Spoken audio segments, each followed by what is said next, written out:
Well, in the meantime, the state of U.S.-Russian relations in focus, arguably hitting a new low in recent weeks. The State Department pushing back against claims from Moscow that communications between the two countries are frozen. As CBS News reports that Russia was behind an attack on a power grid in Ukraine's capital. The Wall Street Journal, in the meantime, is reporting that the hack against the DNC was similar to the one in Ukraine. President Obama has promised the U.S. will retaliate for the DNC cyber attack, although it's unclear if that will happen before he leaves office. Let's bring in Naveed Jamali, Reserve Intelligence Officer with the Office of Naval Intelligence, Senior Fellow in the Program on National Security at the Foreign Policy Research Institute. Naveed, it's great to have you back on the program. What's happening here? Russia's saying, no, we can't even talk. And the United States is saying, yes, of course we're talking. What do you make of this?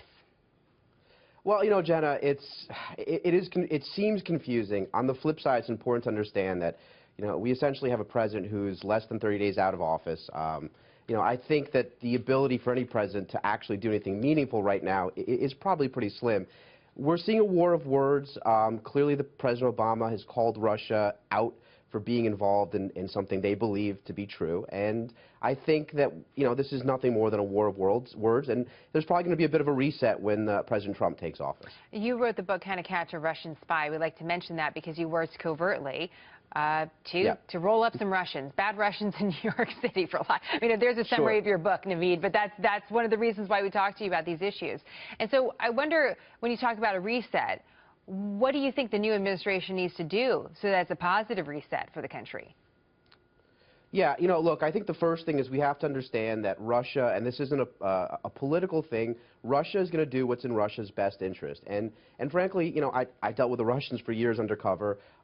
They've wanted to return to sort of the glory days of the Soviet Union. They want to reemerge on the world stage as a world power. And frankly, what they see in the United States is sort of a roadblock in them being able to do that. So their motives are very much aligned in terms of minimizing the United States so they can achieve those goals. And I think you understand that.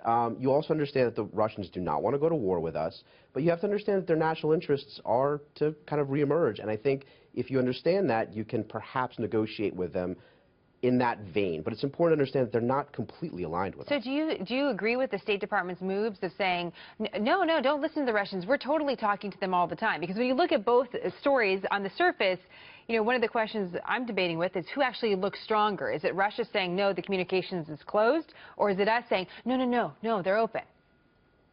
Jenna, it is disturbing. You just have to look at what's happening in Syria with the fact that it's Russia, Syria, and Iran having talks about what to do in Syria and not us. I have to say, I think we're kind of coming off of this sort of weak, and that's not a great position to be in. When you negotiate with these people, you always want to negotiate from a position of strength, and frankly, I don't see us doing that right now. So let's talk a little bit about the hacking as well, because this is something that we're looking at closely. What did the Russians do in Ukraine? Is it something they could do here? What is your greatest fear, Naveed, when you hear about our president talking about retaliation, but also seeing what the Russians have done to other countries in the past? Yeah. No, it's a great question. And, I think I just want to start off with a caveat that, again, I worked for the FBI against the Russians. I saw firsthand the Russians. I lived it in terms of recruiting spies. And it's not an easy task. And, I've heard some crazy theories about the Trump team, the Trump transition team. To assume that the Russians are somehow recruited people in the Trump, it's preposterous. I was a nobody. The amount of effort that the Russians had to use just to talk to me was not insignificant. So I just want to get that out of the way. The second thing, in terms of hacking, it's important to define what we mean here.